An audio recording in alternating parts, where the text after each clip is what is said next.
Bom pessoal, aqui é o Leandro Ramos do site professorramos.com para mais uma videoaula de redes. E na videoaula de hoje eu quero abordar o conceito do que é DNS e algumas práticas relacionadas ao assunto.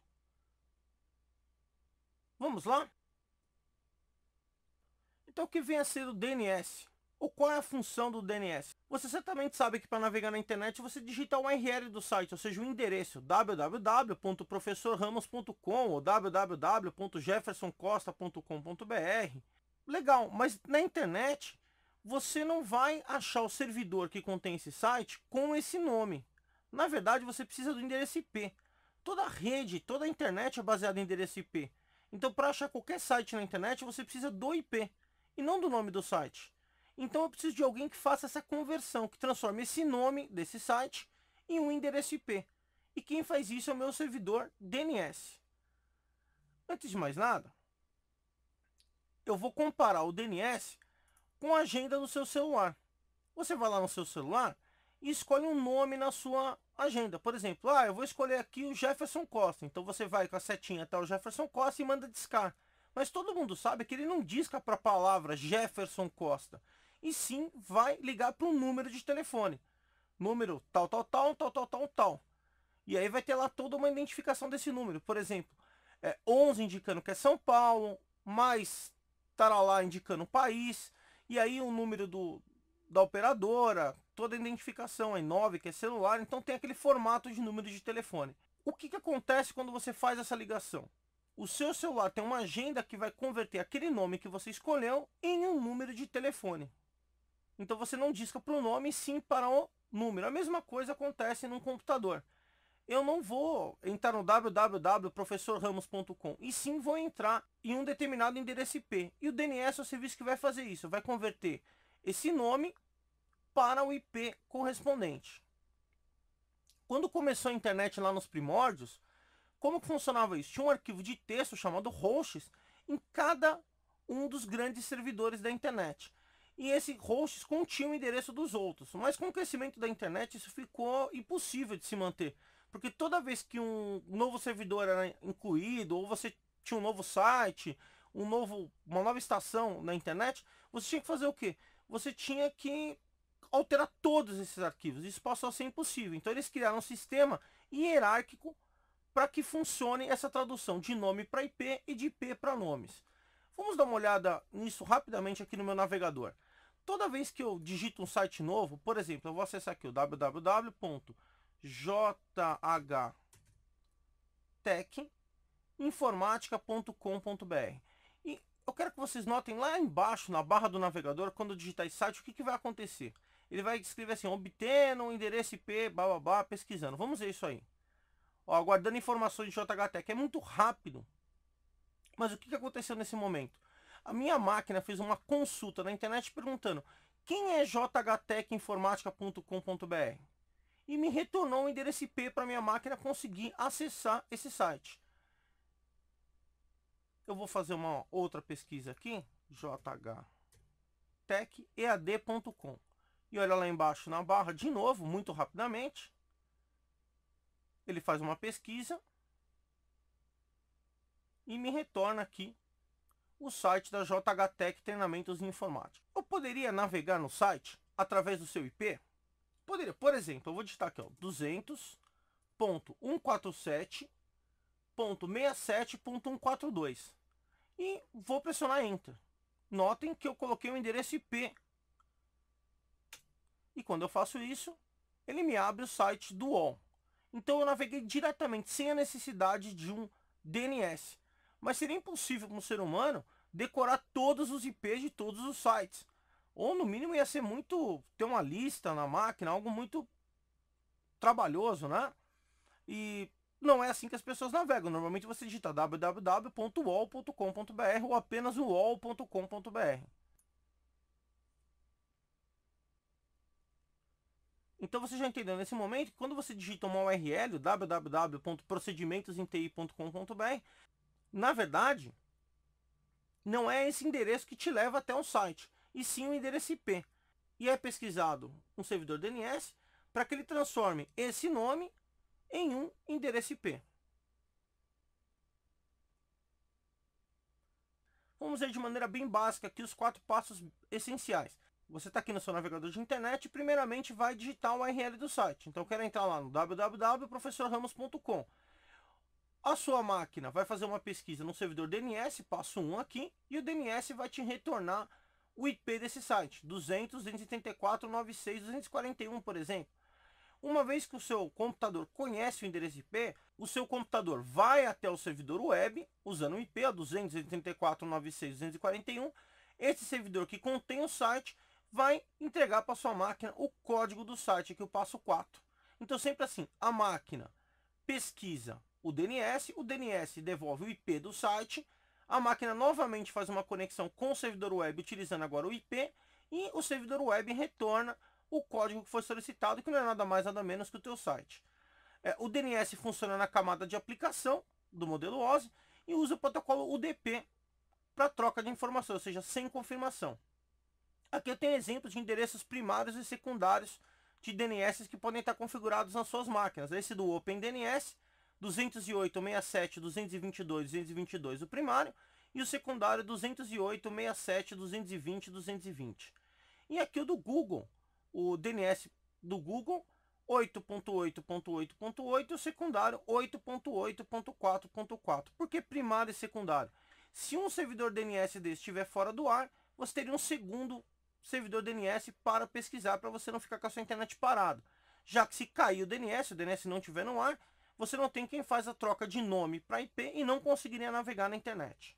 Para ilustrar melhor esse processo, eu quero mostrar essa figura aqui para vocês.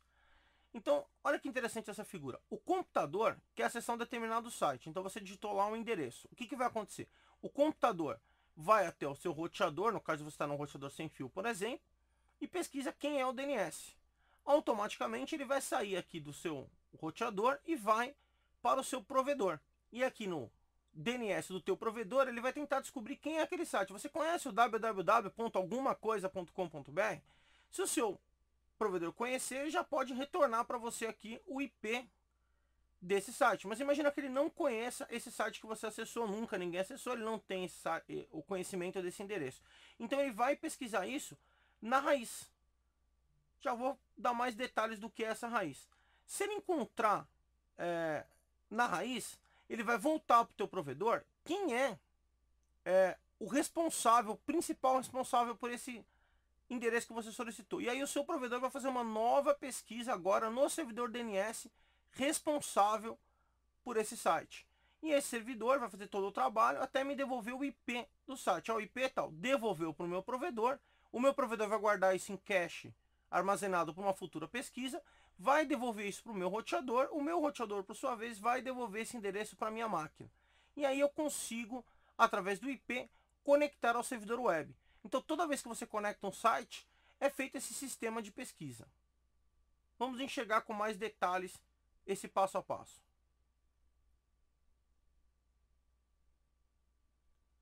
Então, como são organizados de forma hierárquica os servidores DNS? Primeiro nós temos o raiz, que é o root server. Observe que existe um principal aqui em cima em toda a cadeia. Na verdade, são 13 servidores principais, que é a raiz do DNS no mundo. 10 estão nos Estados Unidos, 2 estão na Europa, Estocolmo e Amsterdã, e 1 está na Ásia, em Tóquio. Então, 13 servidores são responsáveis pela internet no mundo inteiro, pelo sistema de DNS. É importante dizer que existem países que têm uma réplica de um desses 13 servidores. No caso, no Brasil, a gente tem uma réplica de um servidor americano. E debaixo do servidor raiz, eu vou ter os meus top-level domains. Eu tenho top-level domains genéricos, por exemplo, terminados em .com, .net, .org, .info, .edu. E tenho também os top-level domains com código do país. Por exemplo, terminados em BR, no caso do Brasil, AR no caso da Argentina, PT no caso de Portugal e assim por diante. E debaixo dos meus top level domains, eu vou ter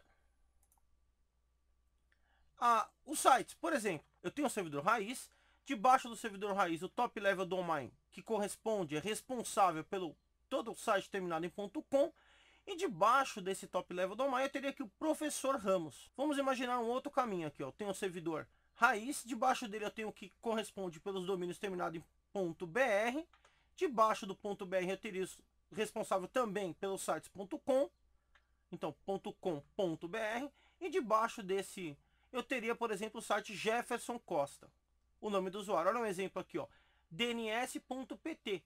Então, debaixo do PT eu teria o DNS, debaixo do PT eu teria o FCCN. Vamos entender isso melhor agora. Os servidores DNS que respondem por determinados domínios são chamados de autoritativos. Ou seja, eles têm autoridade sobre o domínio. Já os servidores responsáveis por receber consultas de DNS de máquinas clientes, por exemplo, o DNS do seu provedor, e tentar obter respostas com servidores externos, são chamados de recursivo. Então, o servidor DNS.com, .br, .es é autoritativo, enquanto o servidor DNS do teu provedor, que vai pesquisar em um desses DNS, é recursivo. No mundo, quem é responsável pelos servidores DNS é um órgão chamado ICANN, que pertence ao IANA. E no Brasil, quem é responsável pela terminação .br é o registro BR, que é do CGI, o Comitê Gestor da Internet. Você encontra o link para o CGI aí na descrição da videoaula. Para entender um pouquinho melhor como é que funciona essa pesquisa hierárquica, vamos observar essa imagem. Eu quero acessar um site, www.site.com.br. Nota que tem um ponto aqui no final que normalmente você não digita no endereço, mas que ele existe na hora da pesquisa. Esse ponto simboliza o raiz.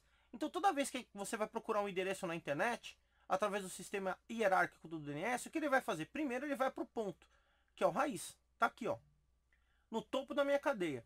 Na sequência, ele vai perguntar para o raiz, você conhece o site tal? Ele não conhece o site tal, mas ele conhece o final aqui, o BR. Então ele vai te mandar para quem responde por domínio terminado com BR. E chegando aqui no DNS que cuida do BR, o BR vai falar, eu não conheço o site, mas eu conheço quem é responsável pelo COM. E aí o BR vai te indicar para o COM. Uma vez dentro do COM, ele vai falar o seguinte, eu conheço determinado site. E vai te mandar para o DNS que responde por aquele site. Aqui seria o nome, né? Por exemplo, Jefferson Costa. E lá dentro desse DNS, eu poderia ter vários serviços, por exemplo. Eu poderia ter um site, eu poderia ter um e-mail. Então ele vai procurar a parte que é responsável pelo site, que é o www. E vai te retornar o IP do servidor web. Então a pesquisa no site é feita sempre aqui, do final do endereço para o início onde você digita. Então, raiz, domínio de primeiro nível, domínio de segundo nível e o site. Se eu fosse, por exemplo, pesquisar um site.com, o caminho seria diferente. Por exemplo, professorramos.com. Eu iria para o raiz, do raiz eu viria para o com. E do com eu viria aqui para o professor Ramos. Eu não teria aqui esse subdomínio de segundo nível.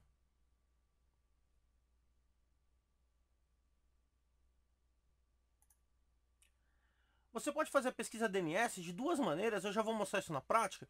Você tem uma consulta DNS Lookup, que seria o quê? Eu vou passar o site, por exemplo, google.com.br, e o servidor DNS vai me devolver o IP dele. Por exemplo, 64.233.163.103. É a pesquisa mais comum de acontecer. Você tem um site para navegar e vai descobrir o IP dele. Mas você também tem uma pesquisa reversa de DNS, que é o Reverse Lookup, que funcionaria como? Já vou mostrar isso na prática também. Você vai fornecer o IP e o servidor DNS vai te informar qual é o site que responde por aquele IP. Então uma pesquisa reversa, ou seja, ao contrário. Normalmente você dá o endereço URL e o servidor DNS retorna o IP. Mas você também pode mandar o IP e o servidor DNS retornar o nome do site. Quando nós usamos, por exemplo, um DNS reverso, é muito comum para evitar spam. Muitas pessoas montam um servidor lá e mandam spam se passando às vezes até por outras empresas e coisa do tipo e tal. Então como é que funciona? Quando o seu servidor de e-mail recebe um e-mail, o que ele faz? Ele olha aquele e-mail e tem lá o domínio, né? @ por exemplo, uol.com.br, @ig.com.br, @gmail.com. Então ele vai olhar aquele final, que não é nada mais nada menos que o quê? Que o domínio que responde por aquele e-mail. E vai fazer uma pesquisa reversa do IP que mandou o e-mail. Se ele olhar e falar assim, peraí, esse IP que mandou o e-mail não corresponde a esse domínio. Ele simplesmente descarta o e-mail como spam. Então é feita uma pesquisa onde eu tenho o IP que enviou o e-mail e eu quero conferir se ele realmente vem daquele domínio. Esse seria o DNS reverso. Então, deixando bem claro, o DNS comum, lookup, eu envio o endereço e obtenho como resposta do servidor o IP. No reverso, o contrário, eu envio o IP e tenho como resposta do servidor DNS a URL, ou seja, o nome do domínio.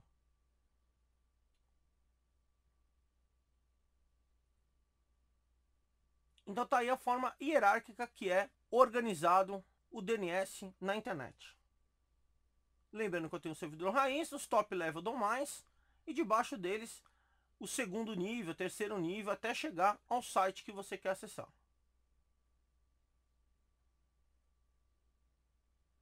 Cache DNS. Primeiro tenha em mente que DNS é acessado a todo momento que você está na internet ou usando a rede. E então o fluxo de acesso, de pesquisa é muito grande. Então toda vez que a sua máquina pesquisa um site, ela guarda esse endereço, essa conversão de nome em IP num cache. Ou seja, ela armazena aquilo de forma temporária, por um tempo. É armazenado de forma temporária para não ter uma informação desatualizada. Tem um TTL, um tempo de vida daquela informação. E aí uma segunda pesquisa que você faça para o mesmo site, a sua máquina já tem esse endereço. Isso eu falei de maneira local, ou seja, o meu próprio computador, eu já vou provar isso na prática. Mas isso também funciona entre os servidores DNS. Suponha que você vai visitar um site que você nunca acessou. Então o que vai acontecer? Você vai fazer toda aquela pesquisa DNS, ele vai por raiz, procura o top level domain, até achar o endereço. Legal, fez aquela pesquisa hierárquica. Para evitar que essa pesquisa seja feita novamente, quando um outro usuário do provedor tentar acessar o mesmo site, ou você mesmo for acessar o site pela segunda vez, o que vai acontecer? O DNS vai guardar em cache armazenado, o servidor DNS lá do teu provedor, aquela pesquisa. E aí a próxima pessoa que fizer, ele não vai fazer toda a pesquisa de novo lá no raiz e tudo mais. Ele já tem lá o endereço, ele já manda direto. Com isso, o que vai acontecer? Eu vou diminuir a carga de trabalho do servidor DNS raiz e dos outros top level domains. Então o cache DNS é muito importante, tanto no seu computador quanto na estrutura de internet como um todo. Lembrando que a pesquisa é sempre de trás para frente. Então, por exemplo, eu vou acessar um site.com, tá aqui o top level domain, ele vai começar primeiramente aqui pelo raiz, né? Teria um ponto aqui no final, depois aqui no .com, depois o primeiro nível de domínio da empresa aqui, ó, empresa. Depois ele poderia ter um segundo nível de domínio até o nome do host. Vamos ver um pouquinho disso na prática. Eu vou abrir aqui o bom e velho DOS e eu vou mostrar para vocês um comando bem interessante da família do comando ipconfig. Então ipconfig barra display DNS. O que esse comando fez? Ele mostrou uma lista enorme aqui, eu vou subir aqui até a hora que eu digitei o comando. E o que esse comando mostrou para mim? O ipconfig barra display DNS. Ele mostrou para mim todo o cache que está armazenado na minha máquina de acesso a sites. Por exemplo, ó, o procedimento em ti.com.br corresponde à resposta de IP aqui, o registro do host é 93.104.215.66. Nota que interessante, ele mostra meu tempo de vida, quanto tempo esse registro vai ficar guardado no meu cache. E assim por diante, nota que tem um site da UOL, aqui registro do bate-papo do UOL, ó, aqui tem um registro do meu webmail. Tá vendo? E registros de sites que foram acessados aqui de forma direta ou indireta. Por exemplo, você acessa um site e esse site abre outras URLs aí. Aqui o site do Hélio Cesareio, ó, o site da JHTech AD e assim por diante. Ó. JHTech Informática, Jornal do Tempo UOL. Olha aí, ó, todas as Netshoes, entre outras pesquisas. Então toda vez que você pesquisa um site na internet, é guardado no cache. Para você ver o cache, você vai usar o comando ipconfig barra display DNS. Mas por algum motivo qualquer, por exemplo, você está com o DNS bugado e você quer limpar esse histórico, você pode usar o comando ipconfig barra flush DNS. E ele vai limpar esse cache que está na sua máquina de endereços DNS. Vou dar um Enter. E agora que eu dei esse comando, eu vou digitar de novo aquele comando ipconfig barra display DNS. E nota que agora não foi possível exibir o cache do DNS Resolver. Por quê? Porque eu acabei de limpar ele com o comando ipconfig barra flush DNS. Agora que eu estou com o histórico limpo, vou fazer algo bem interessante. Eu vou abrir aqui um site, por exemplo, a jhtecad.com. Vai repetir aquele procedimento, ele não conhece, então aguardando, fez a pesquisa DNS e me retornou um site. Vou abrir mais um site aqui, ó, o jeffersoncosta.com.br. O procedimento foi o mesmo. E vou abrir aqui também o professorramos.com. Então, acessei alguns sites aqui para quê? Para que ele faça a pesquisa DNS e guarde isso em cache para mim. Vamos ver se a teoria bate com a prática. Vou digitar de novo o comando ipconfig/display DNS, enter. E agora eu já tenho alguns sites no meu cache. Vamos observar quais são eles. Então eu tenho aqui o jhtecad, correspondente ao IP tal. É lógico que ele vai abrir outros domínios aqui, ó, o jhtecinformatica.com.br, correspondendo ao IP tal. Tem aqui embaixo uma série de outros sites. YouTube, Google.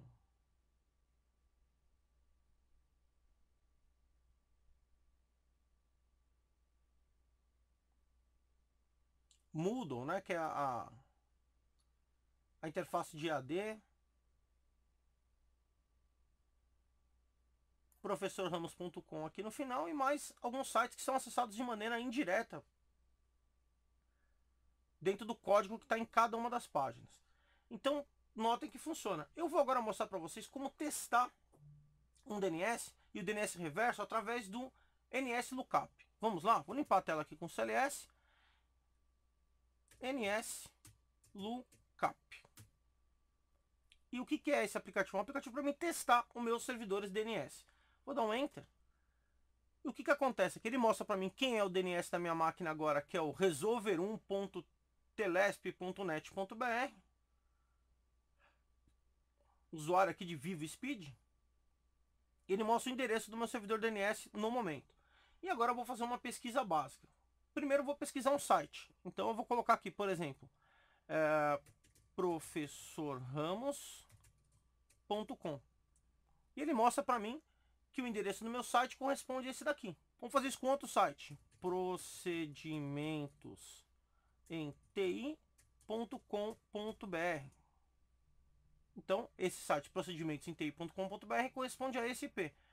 Ou jeffersoncosta.com.br. Então eu faço pesquisas DNS utilizando o NSLookup. E descubro para aquela URL, para aquele endereço, qual é o IP correspondente. Eu também posso fazer o DNS reverso, que foi mostrado na teoria. Por exemplo, eu vou colocar um IP bastante conhecido, 8.8.8.8, e perguntar quem é este IP. E ele vai fazer o DNS reverso. Com o IP ele vai me trazer o nome do domínio, ou seja, o endereço. Então ele fez uma pesquisa e disse para mim que esse cara corresponde a quem? Ao DNS do Google. Eu vou fazer uma outra pesquisa aqui com outro endereço, 208.67.220.220. E ele me disse que esse endereço IP é o servidor DNS do OpenDNS. Então aqui eu fiz pesquisas de lookup e de reverse lookup, ou seja, ao contrário, né? Um eu digitei o endereço e pedi o IP, o outro eu digitei o IP e recebi como resposta o endereço. Vou digitar exit aqui. Uma outra coisa interessante para você observar como é que funciona é que eu posso pingar o endereço da internet, por exemplo, ping www.uol.com.br. E como que eu faço agora? Como é que o ping vai funcionar? Ele vai fazer o teste dele, mas ele não consegue pingar aquele endereço, então ele tem que pesquisar o DNS. Olha que interessante lá, quando eu dou um Enter, ó, ele não dispara contra o endereço, ele dispara contra o IP, ó, 200.147.67.142. Ou seja, uma maneira simples também de descobrir qual é o endereço de um site, o endereço IP de um site. Então você pode usar o NSLookup ou pode usar o ping, e o ping aqui foi feito um ping. Foi feita a pesquisa de DNS com o ping. Eu digitei o endereço e ele me retornou o IP. Ou seja, antes do ping executar, ele fez a pesquisa DNS para mim.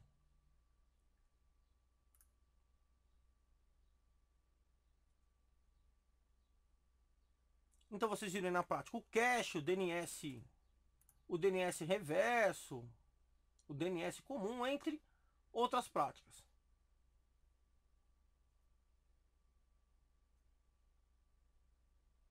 E por último, eu queria falar sobre os tipos de registro DNS. Essa informação é mais importante para quem vai montar um servidor DNS, mas eu acho muito interessante todo mundo conhecer essa estrutura. Muitas vezes um único domínio tem vários serviços. Por exemplo, você registra um domínio lá, professorramos.com, mas lá dentro você tem outras funções. Por exemplo, você tem o servidor de e-mail, você tem um servidor de FTP. Exemplo, ftp.teusite.com.br, um e-mail, e-mail.teusite.com.br, ou um blog, blog.teusite.com.br. Como que é possível um único domínio ter vários serviços diferentes? Um blog, um e-mail, um FTP. Isso é possível graças a parâmetros do DNS, que vai apontar para você se é para você acessar um servidor de e-mail ou se é para você acessar o site, o www ou o FTP. Então você tem registros, por exemplo, do tipo A, que basicamente associam um ou mais endereço IP ao seu domínio. Ou no caso de IPv6, ele vai ser um registro tipo AAAA. Você tem registros tipo CNAME, que servem para criar redirecionamento para domínios ou subdomínios. É esse parâmetro que pode ser utilizado, por exemplo, para criar um endereço do tipo blog.teusite.com.br. Isso explica também como mais de um site pode ser hospedado em um único servidor de web, através de registros do tipo CNAME, Canonical Name. Você tem registros do tipo MX, Mail Exchange, ou seja, parâmetros para e-mail. Toda vez que você manda um e-mail, não é @teusite.com.br ou @teudomínio.com.br. Quem vai responder pelo e-mail é a parte do DNS que tem o registro do tipo MX. Você também tem registro do tipo NS, Name Server, que indicam quais servidores atuam com serviço DNS no site. E também registro do tipo SRV, Service, que indica a localização de determinados serviços dentro do domínio. Eu tenho uma tabelinha aqui de exemplo. Você tem uma entrada do tipo FTP, que é CNAME, professorramos.com, então ftp.professorramos.com, um tipo calendar, que é um registro A, correspondente ao IP tal. Eu tenho um tipo NS, correspondente aqui ao ns1.professorramos.com, e um tipo MX, que seria um tipo de e-mail, que é server1.mail.professorramos.com. Quem vai configurar um servidor DNS pode configurar vários tipos de entradas. Para ficar claro, olha como é que são as entradas aqui. Quando você chega no teu site, teria o www, o FTP, o servidor de e-mail e assim por diante. Ou seja, vários registros, entradas de registros diferentes. Bom, espero que vocês tenham entendido o conceito do que é DNS. Esse servidor que vai pesquisar e transformar nome IP, IP em nome. Quem gostou da videoaula, não esquece de dar um joinha e compartilhar nas redes sociais. Já aproveita para fazer parte aqui do professorramos.com no Facebook e fazer parte desse grupo de mais de 4.800 pessoas. E também no Google+. Eu tenho outras videoaulas bem interessantes que podem complementar esse assunto. Eu tenho uma videoaula clicando nessa imagem que apareceu aí, que vai mostrar para vocês como configurar o DNS no 2012 Server. Eu tenho uma outra videoaula muito interessante que é o teste de desempenho de DNS para você melhorar a sua conexão de internet, clicando nessa imagem que está aí também. E dessa série do que é, para explicar as tecnologias, eu tenho duas videoaulas bem interessantes. Uma do que é Gateway e uma outra da diferença entre o Hub e o Switch. Lembrando que essas outras videoaulas você vê no meu site, professorramos.com, compartilhando conhecimento.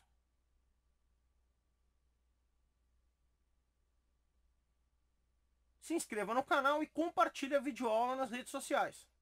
Até a próxima!